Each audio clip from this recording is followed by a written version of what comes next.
च्याउ खेतीहरू होला च्याउ जस्तोहरू के के छ इचङको नारायण जाने ए कुहिरो मुनि छ इचङको नारायण सायद यतै होला इचङको नारायण त्यता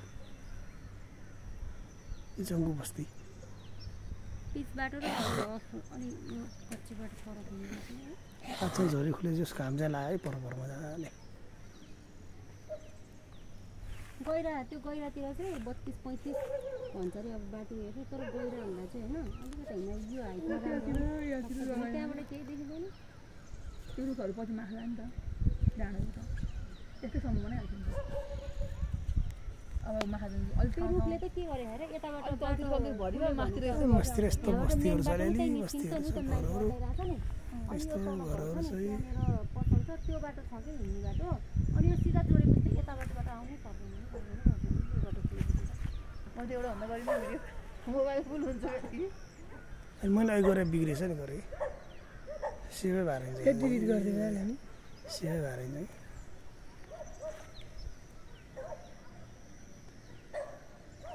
यस्तै हुन्छ हुन त है उता बसिरहेको मान्छे नआएको मान्छेलाई कहाँ आयो भन्ने यस्तो हुन्छ है कहाँ होला के भन्ने होला यो जम्मै दिनु यहाँबाट तल देखेको यो बाटोबाट उक्लिएर आउने यो बाटो बस्ती यस्तो छ पहिला त किन्ने भन्दा रमाइलो लाग्थ्यो नि किनेपछि त्यो पैसा पछि एक बस्नु चाहिँ बेसन मार आदेश्वर वाइट गुम्बाबाट त्यस्तै भयो त्यो घुम्ती यता आइसकेपछि यो कच्ची बाटो चाहिँ हिँडेर आउनुपर्ने मेन बाटोबाट तिमीहरूको नि त्यो हाम्रो भाउजूहरूको के त माथि बाटो त्यहाँबाट त सबै बाटो मुनि हो नि है त्यो वाल लाएर बाटो मुनि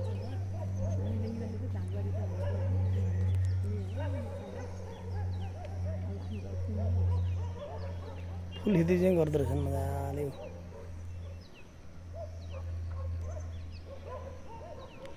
घर त यहीँ बनिसकेको रहेछ नि सिङ्गल ट्री पनि यतै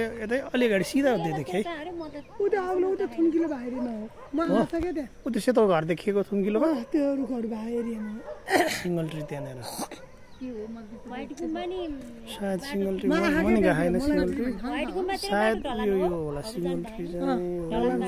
यो फोकस गरेको गाहा म त यहाँ उयो त्यो मन्दिरको नाम थाहा नभए म त्यहाँ त आँखा के यो आदेश्वर म त आदेश्वर यहाँ जग्गा किन यत्रो वर्ष भएपछि अस्ति नै त्यो एकजना साथी र म आएको नि यहाँ मन्दिर माथि उक्ली भनेर त्यो बेला गएको फर्स्ट टाइम कस्तो राम्रो हो कि राम्रो चाहिँ म त गएर कल्पना म्याम हामीहरू गएर टिकटक बनाएर गएको अनि त्यो सिङ्गल ट्रीमा गयौँ त्यहाँ भिडियोहरू बनाउँदै थियो पानी आयो अनि दौडेँ ट्याक्सी लिएर आएको थियौँ अनि दौडेको कहीँ गएको छैन म काठमाडौँ बसेँ यत्रो भन्नु मात्रै हो कुनै एरिया म आएको छ यो सिङ्गल ट्रीतिर त स्वयम्भू चाहिँ पुगेको छु माथि व्हाइट गुम्बा साइड गुम्बा यो इचङ्गु चाहिँ पहिला जग्गा हेर्न 6-7 वर्ष अगाडि जाँदाखेरि यो माथि हाइट जाँदै गर्नुपर्छ गएको थिएँ बिर्सिसक्यो कहाँ भन्ने त्यति बेला ढलान बाटो थिएन के अरे त्यो बेला पनि माथि इचङ्गु नारायणतिर पनि 8-9-10 लाख अझ अलिक तल त 17-18 भने